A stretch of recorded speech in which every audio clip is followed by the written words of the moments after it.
You felt something was wrong. You tried to explain it to someone. And you left the conversation more confused than when you entered. Because from the outside, nothing had happened. There is a category of psychological games fundamentally different from others. Not because they are rarer. Not because they require more intelligence from the player. But because they leave no evidence. You cannot show what happened, cannot record it, capture it, document it. Cannot take it to a third party and say, see, this is what they did, because from the outside, they did nothing. A look that lasted 1 second too long. A silence that was not neutral. A sentence spoken with a tone that contradicted the words. An absence designed to be felt, but explainable in 1,000 innocent ways. These are the games that cost the most. Not because they are more intense than others, because they isolate. When you experience clear manipulation, an obvious lie, direct aggression, you at least have clarity about what happened. When you experience a subtle game, you do not even have that. You only have the feeling. And a feeling, without name and without evidence, is the easiest thing in the world to dismiss by the other person. You are exaggerating. By people close to you, I am sure it was not like that. By yourself, maybe I am being too sensitive. And that is exactly where the game wins, not when it is played, when you dismiss your own perception of the game. Why subtle games are harder to detect. To understand why subtle emotional games are so hard to detect, you need to understand how the brain processes social ambiguity. When behavior is clearly hostile, direct aggression, detectable lie, the brain's threat system activates clearly. The amygdala fires, cortisol rises. The response is proportional to the perceived threat. But when behavior is ambiguous, when it can be interpreted in multiple equally plausible ways, the brain enters a different state. A state neuroscientist Matthew Lieberman described as social ambiguity processing, where the brain spends significant resources trying to determine whether the threat is real. And that processing has an enormous cognitive cost, because the brain does not rest in ambiguity. It processes, reevaluates, seeks new information, reconstructs interpretation. And while processing, you remain present in the conversation, smiling, responding, finding, but with a significant portion of your cognitive resources occupied by an unresolved question. What just happened? Why subtle games are harder to detect. To understand why subtle emotional games are so hard to detect, you need to understand how the brain processes social ambiguity. When behavior is clearly hostile, direct aggression, detectable lie, the brain's threat system activates clearly. The amygdala fires, cortisol rises. The response is proportional to the perceived threat. But when behavior is ambiguous, when it can be interpreted in multiple equally plausible ways, the brain enters a different state. A state neuroscientist Matthew Lieberman described as social ambiguity processing, where the brain spends significant resources trying to determine whether the threat is real. And that processing has an enormous cognitive cost, because the brain does not rest in ambiguity. It processes, reevaluates, seeks new information, reconstructs interpretation. And while processing, you remain present in the conversation, smiling, responding, finding, but with a significant portion of your cognitive resources occupied by an unresolved question. What just happened? Plausible deniability. Lundy Bancroft researcher, Lundy Bancroft, who spent decades studying control patterns in relationships, identified what he called plausible deniability as the central mechanism of the most effective control behaviors. Plausible deniability is the property of a behavior always having an available innocent alternative interpretation. I was just asking a question. It was only an observation. You are misinterpreting what I meant. It was never my intention to make you feel that way. Each of these responses is technically possible. Each could be true. And it is exactly this possibility, that the innocent interpretation might be correct, that makes you question your own reading of the situation. Not because you are naive, because you are fair. And that fairness, genuine, healthy in other contexts, is what makes plausible deniability so effective as a tool. The central distinction, pattern, not incident. The difference between an accidental ambiguous behavior and a subtle emotional game is not in the isolated behavior. It is in the pattern. One ambiguous behavior happens. A subtle emotional game happens systematically in specific contexts with predictable consequences, and with consistency far exceeding what could be explained by accident. The look of disapproval that appears every time you demonstrate success in front of a certain person. The silence that appears systematically after you set a boundary. The reference to annex partner that arises whenever you show insecurity. The absence of support that materializes precisely when you need it most. None of these isolated events is proof of anything. The pattern is the evidence. The internal record, central tool. Researcher Jennifer Fried at the University of Oregon developed the concept of betrayal blindness, the tendency not to perceive or minimize betrayals committed by people we depend on for social or emotional survival. In plain language, the more you need someone, the harder it is to see clearly what that persona is doing. And this is not weakness. It is a bond protection mechanism that in other contexts is adaptive.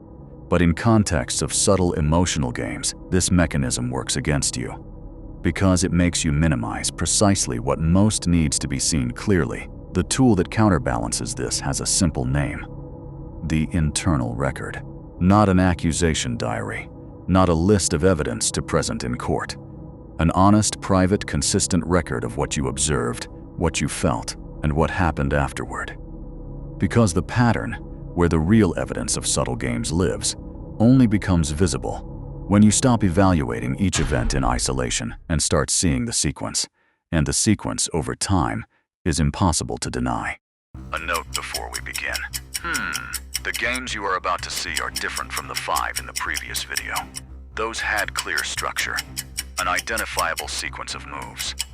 These operate on the edge between behavior and communication, between what was said and what was transmitted, between what happened and what you can prove happened. This requires a different form of attention, not attention to content, to what was said, attention to texture, to how it was said, to what came before, to what happened after. Game number 1. Passive-aggressive. The cotton knife. Manipulation that never declares itself. Passive-aggressive behavior is often described as indirect communication of hostility.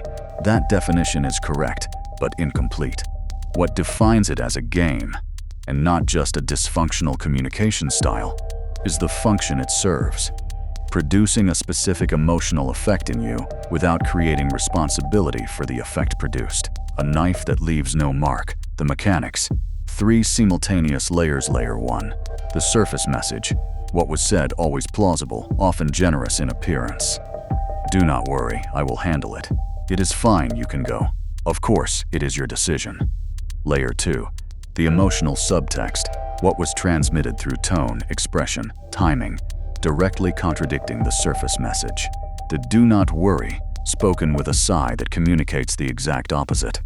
The it is fine, delivered in a tone that communicates nothing is fine at all. The it is your decision, pronounced in a way that makes clear the decision will have consequences. Layer 3. The available denial. When you react to the subtext, the person responds at the surface level. I said it was fine. You are the one creating a problem. You were hit by the subtext, but you only have access to the surface message to present as evidence. Example, relational. You cancel plans with a friend because something urgent came up at work. They respond, it is fine, I understand. Take care of yourself. But the tone is of someone who does not understand, who does not think it is fine. In the following weeks, they are always busy when you suggest meeting, responds to messages later than usual. When you finally meet, they are present but slightly distant. If you ask if something is wrong, the answer is no. Why? Nothing happened. Nothing was said. You were punished for canceling, but received no usable information about what happened or how to resolve it. Port markers. The incongruence is consistent, happens systematically in specific contexts, not randomly. When you point to the subtext, The response is always at the surface level, never at the level of what was actually communicated. There is a measurable behavioral consequence for the event the person denies happened: distance, withdrawal, coldness, that cannot be explained by any other cause. The pattern is the evidence, not the incident. Game number 2. Light gaslighting. The crooked mirror. When you are made to doubt your own perception, the term gaslighting, derived from a 1938 British play, has entered popular vocabulary in recent years. And this popularization created a problem, because severe gaslighting, systematic, intentional manipulation of another person's reality, is relatively rare and easily recognizable when named. Light gaslighting, the version most people experience, is much more common, much less dramatic, and much harder to distinguish from simple disagreement about perspectives. And it is exactly this difficulty of distinction that makes it effective. The mechanics. 3 techniques. Technique 1. Event rewriting. That is not how it happened. You are remembering wrong. I never said that. In isolation, any of these statements could be true. Memory is fallible, and different perceptions of the same event are normal. In light gaslighting, the rewriting is selective, happens consistently in contexts where the original memory would protect you or prove you right, never in contexts where it would make you look wrong. Technique 2. Pathologizing perception. You are being too sensitive, you are exaggerating. You always do this, turn everything into a problem. The problem is not what happened. The problem is how you perceive, interpret, react. This is sophisticated because it is irrefutable. You cannot prove you are not being too sensitive without appearing too sensitive by trying to prove it. Technique 3. Manufactured consensus. Everyone thinks you are exaggerating. I spoke to your mother and she also thinks you need to relax. You are the only person who sees things this way.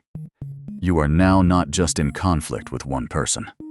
You are in conflict with a social narrative constructed without you. Example, corporate. In a team meeting, a colleague makes a joke at your expense. You feel the discomfort in the moment, the group's laughter, the tone sharper than a joke should be. After the meeting, you mention the discomfort to the colleague. It was just a joke. You cannot take a joke. You try to explain what you felt. No one else understood it that way. Everyone thought it was funny. You are being too serious. You leave the conversation in doubt. Maybe you really cannot take jokes. Maybe you exaggerated. 2 weeks later, the same colleague makes another joke. Same tone, same discomfort. And you say nothing. Because last time the problem was you. Part markers. Event rewriting is selective, always favoring the other's perspective, never yours. Pathologizing your perception appears specifically when you raise something inconvenient to the other person. Not over time. You are trusting your own perception less and checking more with others whether what you felt was reasonable. This third marker is the most important. Because the goal of light gaslighting is not to convince you of a specific version of events. It is to convince you that you are not a reliable source of information about your own events. And when that happens, the game no longer needs to be played each incident. You play it yourself. The first 2 games were about direct communication, even if indirect in form. You were present. The other person was present. The game happened in the space between you. The next 2 are different. They operate in the space beyond your presence, in conversations you did not hear, with people who were moved without your knowledge, in silences calculated before you arrived. They are the hardest to name, because often you do not even know they are happening. You only feel the effects. Game number 3, triangulation. The third side, using people as indirect pressure. Triangulation is the psychological game that introduces a third person, real or referenced, as a pressure element in a dynamic originally between 2. Clinical psychologist Tina Tessina described triangulation as the process of resolving tension in a relationship by introducing a third element that redistributes pressure without resolving the original tension. In plain language, instead of speaking directly to you about a problem, the person speaks to someone about the problem. and that someone exerts the pressure the person did not want to exert directly. Form 1. The messenger. The person does not ask you directly. They ask someone close to you to ask you. Your mother calls saying your sister is worried about you, when what happened is your sister's upset about something you did and used your mother as a channel. Your manager summons a team member to talk about team climate. When the team climate is your relationship with the manager, you receive the message. But the sender remains protected by the messenger's distance. And if you want to respond, you must do so through a channel you did not choose. Form 2. Reference to a third party as validation. Everyone who knows me thinks I am right about this. I spoke to someone you trust, and they also think you should reconsider. Even your best friend told me you are being difficult. Real or imaginary third parties are introduced as evidence that the person's perspective is correct. You are now not just in disagreement with one person, you are apparently in disagreement with a group. And group pressure, even if the group is fabricated, is one of the most powerful influence vectors in existence. Form 3. The comparison triangle. Your ex never had a problem with this. My friend said her husband does this without complaining. Normal people do not have difficulty with this kind of thing. You are measured against a third party, real or hypothetical, and found insufficient. The effect is not just pressure to change the specific behavior, it is erosion of your self-image as a partner, colleague, or adequate person, which in turn increases your dependence on approval from the very person who just made you feel inadequate. Example: family and corporate. A couple is in conflict about frequency of visits to one partner's family. Instead of discussing directly, she mentions that her mother called worried, thinking you do not like the family. Now he is not just in disagreement with his partner. He is apparently in conflict with his mother-in-law. Being perceived as someone who does not like the family, the pressure tripled without a single new argument being presented. In corporate context, a manager who wants you to accept a condition you refused calls a meeting where other team members express enthusiasm about the project's general direction. You are now alone against the tide. Not because the tide disagrees with you, but because the tide was positioned to appear as if it disagrees. Part markers. Issues that could be resolved directly between two people consistently reach you through third parties. Third parties are referenced selectively, always to validate the other person's perspective, never yours. You frequently find yourself responding to pressure whose original sender you cannot clearly identify. When you notice this third marker frequently in the same bond, pressure without a clear sender, you are being triangulated. Game number 4. Silent punishment. The calculated ice. Withdrawal of attention as punishment. This is the most primitive of the 4 games, and the most devastating long-term, because it operates at the exact point where you are most vulnerable as a human being. The need for connection. The mechanic silent punishment, also known as the silent treatment in clinical literature, is the deliberate withdrawal of attention, communication, and affective presence in response to behavior the person disapproves of. It is not the silence of someone who needs space to process, not the distance of someone who is overwhelmed and needs time. It is silence calibrated to be felt, to produce anxiety, to create an urgency of repair in the other, even when the other does not know exactly what they are repairing. The distinction between natural silence and silent punishment is subtle but measurable. Silent punishment is responsive to submission behavior. When you retreat, when you apologize, when you give in, when you demonstrate the punishment is working, the ice thaws, gradually, in proportion to your submission. Natural silence does not work this way. The silence of someone who needs space is not modulated by your capitulation. The neuroscience. Kipling-Williams, Purdue researcher. Kipling-Williams at Purdue University spent decades studying the impact of social ostracism on the nervous system. His findings: even brief periods of social exclusion, even when the excluded person knows the exclusion is artificial, part of an experiment, activate the anterior cingulate cortex, with intensity comparable to physical pain, and simultaneously activate the brain region associated with seeking reconnection, creating an almost compulsive urgency to repair the bond. In plain language, calculated silence not only hurts, it creates neurological pressure to end the pain by doing what the person wants you to do, without a single request having been formulated, without a single word having been spoken. Example, relational: you set a boundary with your partner. Say you will no longer accept a certain behavior. The response is not argument, not declared anger. It is less conversation, less physical contact, less shared laughter, less genuine presence. Even when physically in the same space, you do not know exactly when it started, but you know the temperature dropped, and you begin unconsciously to work to restore it. You become more accommodating, more available, more careful with words, and gradually, very gradually, the warmth returns. The boundary you set is no longer there, not discussed, not negotiated. It simply did not survive the temperature. Porter markers. Silence appears systematically after specific behaviors, especially after you set boundaries, refuse requests, or demonstrate independence. Reconnection is modulated, happens in direct proportion to how much you give in, apologize, or demonstrate submission. Over time, you are avoiding specific behaviors, not because you decided they are wrong, but because you learned they cost temperature. This third marker is where the game achieves its final goal. It is not the silence itself that controls.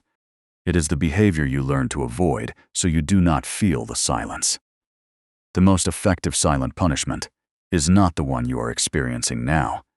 It is the one you have internalized, and that operates even when the other person is no longer present. Level 1 Perception Calibration Sul 1. Pattern analysis instead of incident analysis. Mary Ainsworth researcher, Mary Ainsworth, who developed attachment theory in developmental psychology, demonstrated something with direct application here. The quality of a bond is not determined by specific incidents. It is determined by the pattern of responsiveness over time. A caregiver can have moments of coldness, normal, human, inevitable. What determines whether the pattern is secure or insecure is not the absence of coldness. It is whether the coldness has structure, whether it appears in specific contexts, whether it is modulated by specific behaviors, whether it produces predictable consequences. Applied to the 4 games, a partner may be occasionally silent without it being punishment.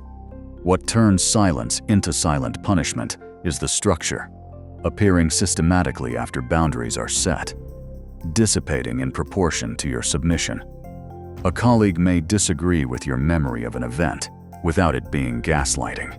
What turns disagreement into light gaslighting is selectivity, happening consistently in situations that would favor you, never in those that would favor the colleague.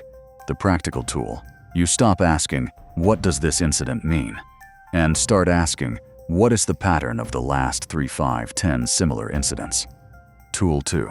The long-term emotional thermometer. Harriet Lerner researcher.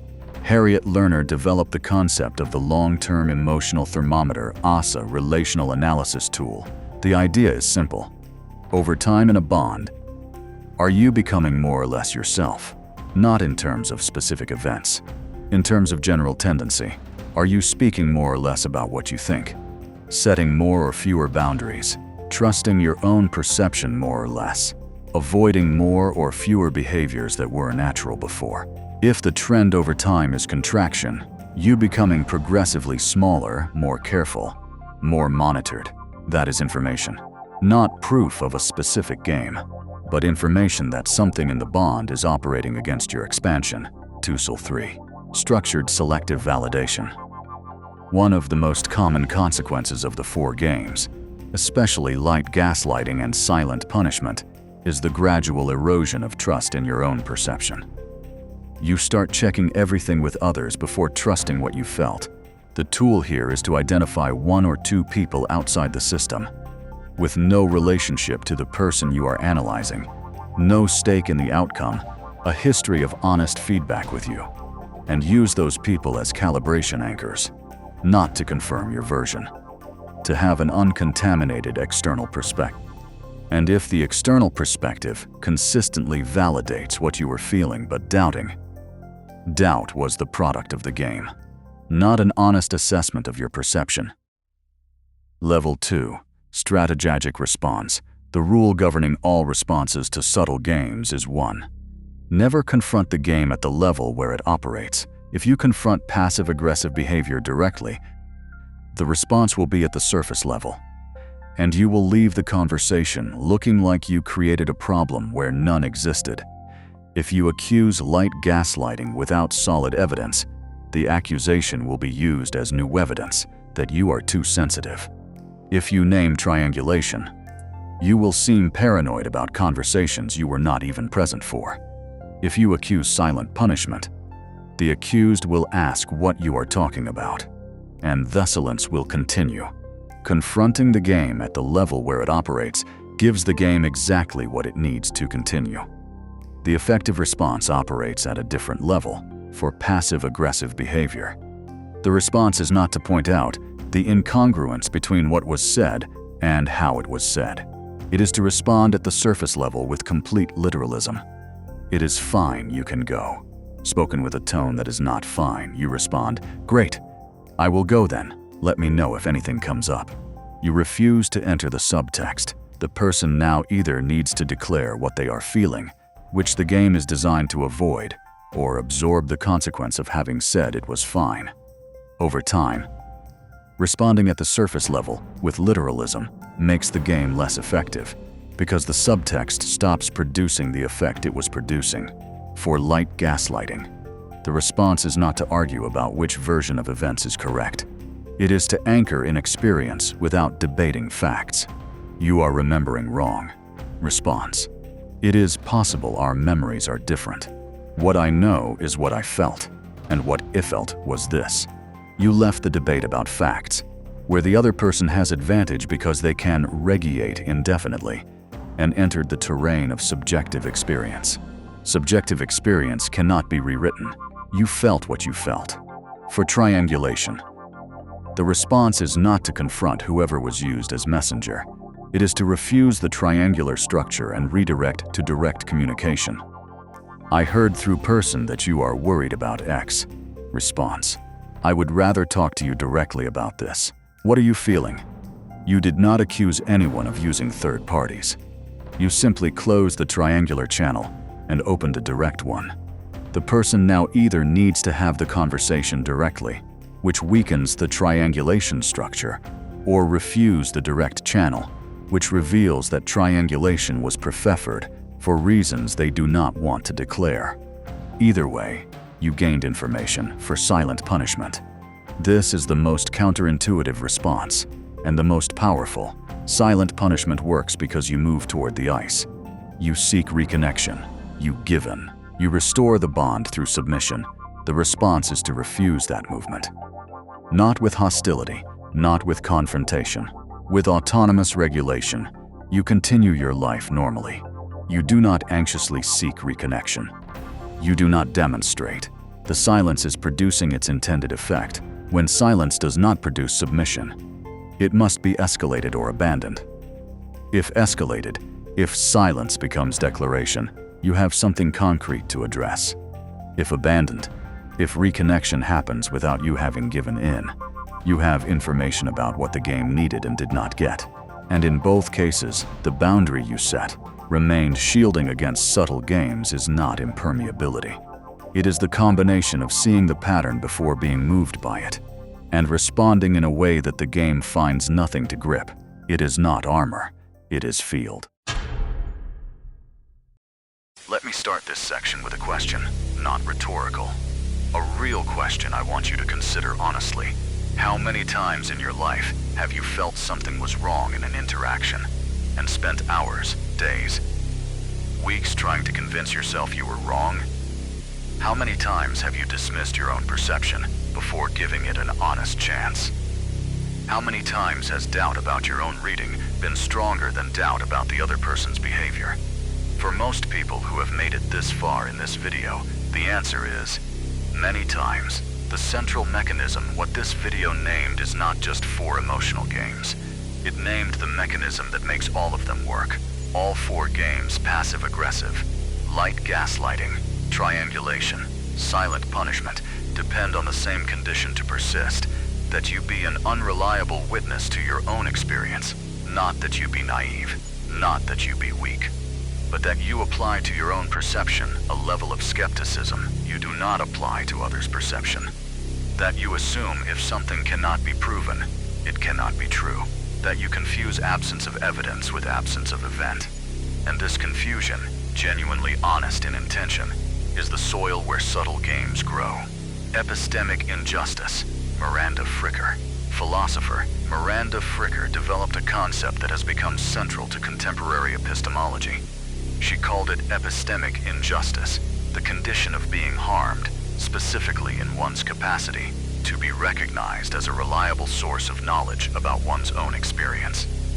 The most common form of this injustice is what she calls testimonial injustice.